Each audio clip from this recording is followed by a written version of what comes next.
Acts of the Apostles beginning from chapter 22, BSB version. Verse 1. Brothers and fathers, listen now to my defense before you. When they heard him speak to them in Aramaic, they became even more silent. Then Paul declared, I am a Jew, born in Tarsus of Cilicia, but raised in this city. I was educated at the feet of Gamaliel in strict conformity to the law of our fathers. I am just as zealous for God as any of you here today. Verse 4. I persecuted this way even to the death, detaining both men and women and throwing them into prison, as the high priest and the whole council can testify about me. I even obtained letters from them to their brothers in Damascus, and I was on my way to apprehend these people and bring them to Jerusalem to be punished. Verse 6. About noon as I was approaching Damascus, suddenly a bright light from heaven flashed around me.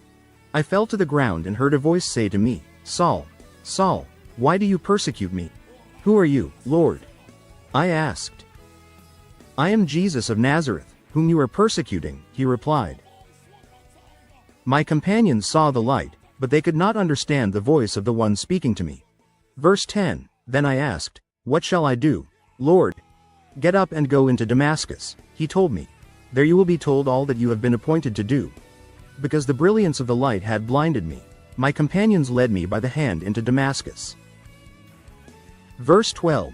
There a man named Ananias, a devout observer of the law who was highly regarded by all the Jews living there, came and stood beside me. Brother Saul, he said, receive your sight. And at that moment I could see him. Then he said, The God of our fathers has appointed you to know his will, and to see the righteous one, and to hear his voice. You will be his witness to all men of what you have seen and heard. And now what are you waiting for? Get up, be baptized, and wash your sins away, calling on his name.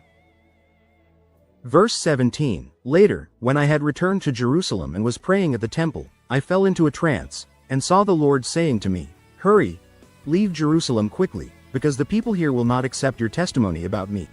Lord, I answered, they know very well that in one synagogue after another I imprisoned and beat those who believed in you. And when the blood of your witness Stephen was shed, I stood there giving my approval and watching over the garments of those who killed him. 21. Then he said to me, Go, I will send you far away to the Gentiles. Verse 22. The crowd listened to Paul until he made this statement.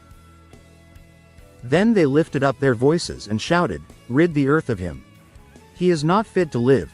As they were shouting and throwing off their cloaks and tossing dust into the air, the commander ordered that Paul be brought into the barracks. He directed that Paul be flogged and interrogated to determine the reason for this outcry against him. Verse 25. But as they stretched him out to strap him down, Paul said to the centurion standing there, Is it lawful for you to flog a Roman citizen without a trial? On hearing this, the centurion went and reported it to the commander. What are you going to do? He said. This man is a Roman citizen. The commander went to Paul and asked, Tell me, are you a Roman citizen? Yes, he answered. I paid a high price for my citizenship, said the commander. But I was born a citizen, Paul replied. Verse 29. Then those who were about to interrogate Paul stepped back, and the commander himself was alarmed when he realized that he had put a Roman citizen in chains. 30. The next day the commander, wanting to learn the real reason Paul was accused by the Jews, released him and ordered the chief priests and the whole Sanhedrin to assemble. Then he brought Paul down and had him stand before them.